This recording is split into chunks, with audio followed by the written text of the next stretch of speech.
Now, the High Court in Pretoria has ruled that hospitals, clinics, schools and even police stations should not be subjected to blackouts. The case was brought by, amongst others, the UDM, IFP, Action SA and the National Union of Metal Workers. They wanted the court to declare load shedding unconstitutional.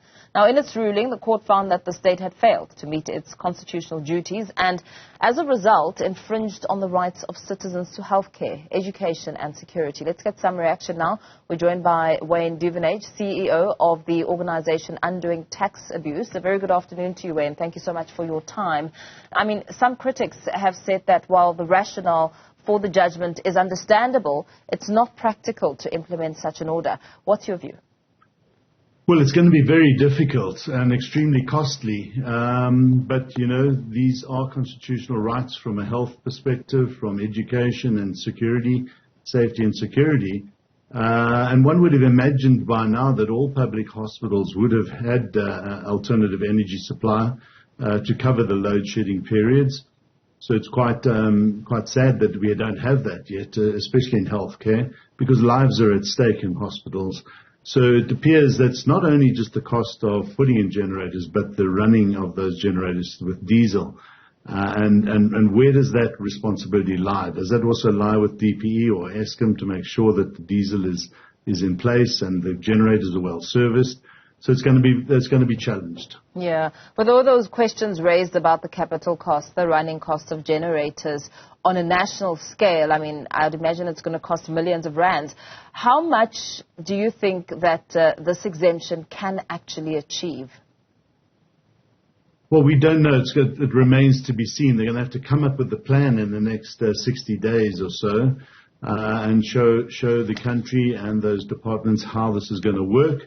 And I guess as they go through that process of devising the plan is when we'll see the practicalities and how they're going to be able to circumvent those challenges. So it's going to be a very interesting one. Of course, one would like to be able to do this. One would like to not even be in this situation of load shedding. So these circumstances and the mitigating activities now that have to take place are going to cost a lot, and as we said, and as you say, not going to be practical. But we've got to do something. We've got to try, at least, as opposed to doing nothing. Yeah. I mean, it all comes on the back of some consideration around what former Eskom CEO Andre de Ruyter had previously said. I mean, he'd warned that halting load shedding to schools, hospitals and police stations could essentially trigger a national blackout. What considerations do you think need to be made without risking the stability of the grid embedded in the surrounding network? I mean, you speak about how there needs to be a lot of thought around that, but, you know, that in itself comes on the back of a warning, which I understand wasn't well backed up in court when this matter was heard. Yeah, which is why I think the court went down the route of saying, well, then you've got to provide alternative supply to those areas. Because if, for instance, they were just going to try and do this by circumventing blackouts in areas where schools, hospitals and police stations were, well, that would be very difficult, because large areas of towns and wards and city areas are in the same grid as those hospitals and schools and police stations. So it would be virtually impractical to do that. It would, you know, the load would have to be carried by those areas that are not in the same areas as these facilities or these government services. And that would be very difficult. I think that's where Andre de Ruyter was coming in and saying it's almost impossible. And it would have been. So the court has now said, well, then the alternative energy supply, which is largely solar and generators, is going to have to be provided by the state. And it's going to be extremely costly. This hasn't been budgeted for. We are on a tightrope as far as funds goes as the country. So ultimately, you and I, the citizens, pay for this somehow, and somewhere else in the fiscus is going to have to lose out.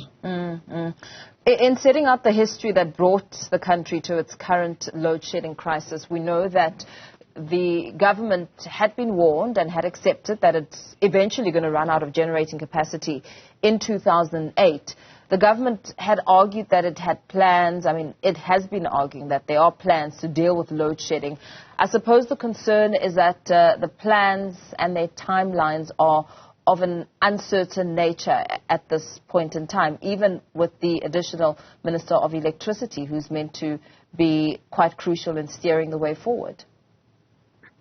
Yeah, well, I don't think throwing people in additional ministries into the pot is going to resolve this issue. In fact, it's making it worse. It's blurring the lines of accountability. This is an exact example of when you don't plan properly for the future and start implementing infrastructure build for long term. And we have the same problem coming with water.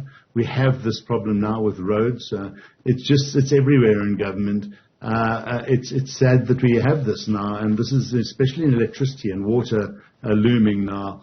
These are fundamental rights and basic rights that we need as a country for all citizens. And sadly, the poorest of the poor suffer the most under these circumstances. So long-term planning is important, and sadly, government thinks in short-term mindsets of 5-year intervals during the electorate period, and that's the problem that we have here. We don't have a long-term mindset when it comes to planning for these situations, and electricity is now in a serious situation as a result of that. Yeah, so serious that, Eskom is implementing stage 6 today from around 4 o'clock until further notice. We've also been warned that winter is also going to be really, really tough.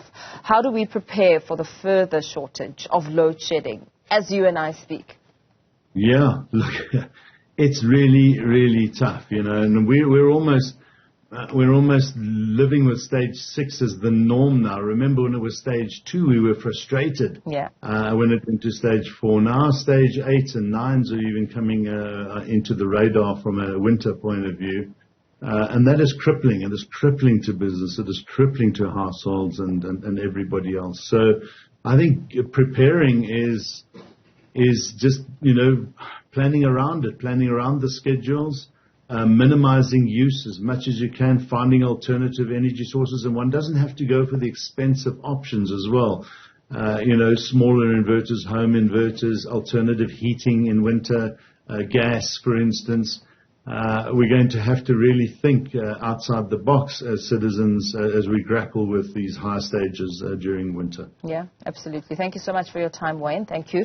Let's leave it there for now. Wayne Duvenage, CEO of the organization Undoing Tax Abuse, just weighing in on the outcome of a judgment which it will be exempting police stations, schools and hospitals from load shedding. But